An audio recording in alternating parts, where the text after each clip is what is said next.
सिर्फ 3 उबले हुए आलू और 1 प्याज से इतना टेस्टी नाश्ता बनेगा, ये किसी ने नहीं सोचा होगा। ये घर की चीज़ों से बनकर रेडी हो जाता है और ये खाने में इतना ज़्यादा टेस्टी लगता है कि घर में सभी को पसंद आने वाला है। तो इसे बनाने के लिए सबसे पहले हम लेंगे 1 कटोरी मैदा। अब हम इसमें डालेंगे 1 कटोरी गेहूं का आटा। उसके बाद मैं इसमें डाल रही हूँ आधा चम्मच नमक या फिर स्वादानुसार नमक। अब हम इसमें डालेंगे 2 चम्मच ऑयल और इसे अच्छे से मिक्स कर लेंगे। बिल्कुल इसी तरीके से हमें इसे मिक्स कर लेना है। आप चाहे तो ये डो मैदे का भी लगा सकते हैं, पर मैं ये नाश्ता बिल्कुल हेल्दी सा बना रही हूँ, तो इसीलिए मैंने आधा गेहूं का आटा और आधा मैदा लिया है। आप चाहे तो मैदे का या फिर गेहूं का आटे का भी ये बना सकते हैं। तो इसी तरीके से हमें इसे मिक्स कर लेना है। अब हम इसमें थोड़ा थोड़ा पानी ऐड करते जाएंगे और इसका अच्छे से स्मूथ सा डो लगा लेना है। तो बिल्कुल इसी तरीके से आप इसे कीजिएगा। तो मैंने स्मूथ सा डो लगा लिया है। तो अब हम इसे 15 मिनट के लिए रेस्ट पर रखेंगे। तो तब तक हम इसके लिए मसाला बना लेते हैं। तो जो हमने 3 उबले हुए आलू लिए थे उसे अच्छे से ग्रेट करके ले लेना है। इससे क्या होगा, हमारे आलू जो है अच्छे से ग्रेट हो जाएंगे और इसमें कोई भी गुठली जैसे नहीं रहेंगे। इसी तरीके से हमें तीनों आलू को अच्छे से ग्रेट कर लेना है। तो मैंने इसे अच्छे से ग्रेट कर लिया है। तो अब हम इसमें डालेंगे मसाले। तो सबसे पहले हम इसमें डालेंगे स्वादानुसार नमक, आधा चम्मच हल्दी पाउडर, 2 चम्मच मैं इसमें डाल रही हूँ चिली फ्लेक्स। मैं इसमें लाल मिर्च का इस्तेमाल नहीं कर रही हूँ, आप चाहे तो इसमें डाल सकते हैं। उसके बाद मैं इसमें डाल रही हूँ 1 चम्मच धनिया पाउडर। अब मैं इसमें डाल रही हूँ 1 चम्मच आमचूर पाउडर। आप चाहे तो इसमें चाट मसाला भी डाल सकते हैं। अब हमने जो प्याज लिया था उसे अच्छे से लंबा लंबा मैंने ऐसे कट कर लिया है, तो उसे भी डाल देंगे। उसके बाद मैं इसमें डाल रही हूँ थोड़ा सा धनिया। अब हम इसे अच्छे से मिक्स कर लेंगे। जब आप इस तरीके से नाश्ता बनाएंगे तो घर में बच्चे हो या बड़े बहुत ही चाव से खाएंगे और ये बिल्कुल हेल्दी सा नाश्ता बनकर रेडी हो जाता है। और ये बिल्कुल कम तेल में घर की चीजों से बनकर रेडी हो जाता है और ये खाने में इतना ज्यादा टेस्टी लगता है कि घर में बच्चे हो या बड़े बहुत ही चाव से खाएंगे।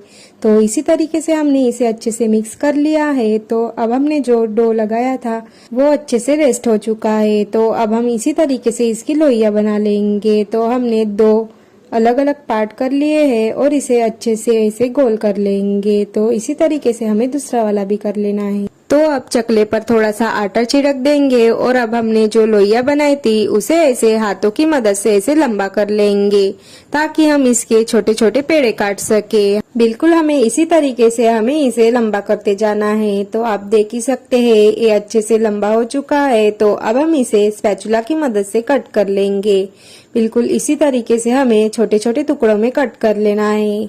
हमें इसके लिए ज्यादा बड़ी रोटी नहीं बनानी है, तो इसीलिए हमें इसे ऐसे छोटे छोटे टुकड़ों में कट कर लेना है। आप देख ही सकते हैं हमारी एक ही लोई से 12 से 14 टुकड़े बनकर रेडी हो चुके हैं। तो अब हम इनमें से एक टुकड़ा ले लेंगे और इसे ऐसे हाथों की मदद से ऐसे गोल कर लेंगे जैसे हम पेड़ा बनाते हैं। बिल्कुल इसी तरीके से हमें इसे कर लेना है ताकि हमारी जो रोटी है अच्छे से बेल सके। इसी तरीके से हमें सारे पेड़े बना ले रहे हैं। तो सबसे पहले हम चकले पर थोड़ा सा आटा छिड़क देंगे और एक पेड़ा ले लेंगे और ऐसे इसे बेलन की मदद से अच्छे से हमें इसे बेल लेना है। हमें इस पेड़े को ज्यादा पतला या ज्यादा मोटा नहीं बेल लेना है। जैसे मैं बेल रही हूँ बिल्कुल इसी तरीके से आप इसे कीजिएगा। हमने इसे अच्छे से बेल लिया है। तो मैंने गैस पर तवा रख दिया है जिस पर हमें रोटी डाल देंगे।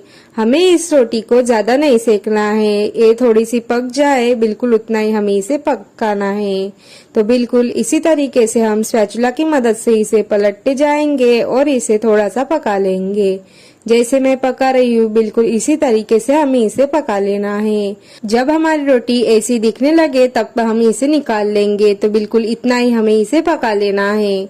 तो इसी तरीके से हम दूसरी रोटी को भी पका लेंगे। तो मैंने दूसरी रोटी को भी डाल दिया है। तो बिल्कुल इसी तरीके से हमें पका लेना है। तो इसी तरीके से मैंने दूसरी रोटी को भी अच्छे से सेक लिया है। इसी तरीके से मैंने सारी रोटियां बना ली है। तो सबसे पहले हम एक रोटी लेंगे और उसके ऊपर हम टोमेटो केचप लगाएंगे। तो हमें इस पर थोड़ा सा टोमेटो केचप डाल देना है और ऐसे चम्मच की मदद से ऐसे इसे पूरे रोटी पर लगा लेना है। इसी तरीके से मैंने पूरी रोटी पर लगा लिया है। है तो अब हमने जो मसाला बनाया था उसे हम लगा लेंगे। तो हमें इस मसाले को ऐसे चम्मच की मदद से एक साइड भी लगा लेना है। इसी तरीके से हमें इसे लगा लेना है। हमें इस मसाले को पूरी रोटी पर नहीं लगाना है। मसाला मैंने अच्छे से लगा लिया है तो अब हम इसे ऐसे फोल्ड कर लेंगे। जैसे मैं कर रही हूँ बिल्कुल इसी तरीके से हमें इसे कर लेना है।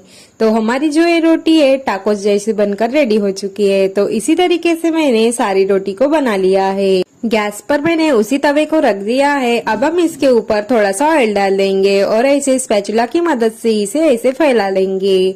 अब हमने जो नाश्ता बनाया है उसे ऐसे रख देंगे और इसे ऐसे ही 2 से 3 मिनट तक अच्छे से सेकने देंगे। 1 मिनट हो चुका है तो अब हम इसे ऐसे पलट लेंगे। बिल्कुल इसी तरीके से हमें इसे 2 से 3 बार अच्छे से अलट पलट करके सेक लेना है जब तक ये अच्छे से क्रिस्पी ना हो जाए।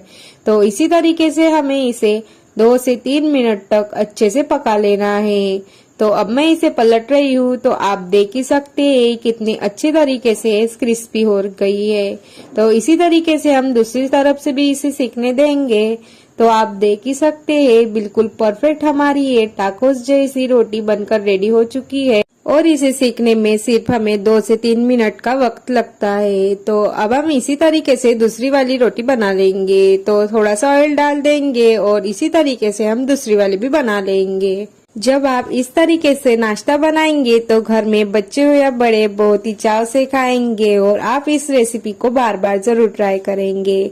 तो इसी तरीके से मैंने दूसरी रोटी को भी अच्छे से सेक लिया है। तो ऐसे ही मैंने सारी रोटी को अच्छे से सेक लिया है। तो आप देख ही सकते हैं बिल्कुल परफेक्ट हमारा ये नाश्ता बनकर रेडी हो चुका है। कितना परफेक्ट हमारा ये नाश्ता दिख रहा है।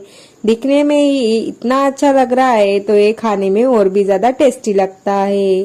तो अगर आज की रेसिपी आपको जरा सी भी पसंद आई हो और हमारा वीडियो जरा सा भी आपको हेल्पफुल लगा हो तो हमारे वीडियो को लाइक शेयर और हमारे चैनल को सब्सक्राइब करना ना भूलें। मिलते अब नेक्स्ट वीडियो में। धन्यवाद।